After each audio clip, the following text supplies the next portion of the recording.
On June 28th, NASA's Low-Density Supersonic Decelerator project conducted the first shakeout flight of a new way of testing technologies that will one day be used to land heavier, more massive payloads on the surface of Mars. We used a large 34 million cubic foot scientific balloon to hoist a 7,000-pound test vehicle to an altitude of 120,000 feet. The test vehicle was then released from the balloon, spun up for stability,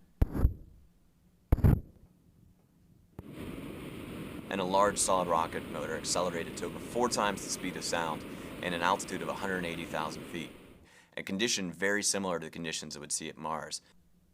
Once we reached the correct speed and altitude, we despun the vehicle. And then we got a chance to test our new supersonic inflatable decelerator. The camera lens covers deploy. We see that inflated very uniformly without disturbing the vehicle too much. And now we're seeing previously unreleased, high-definition, high-resolution, and high-speed video taken during the test. We used the supersonic inflatable decelerator to slow us to something closer to 2.5 times the speed of sound.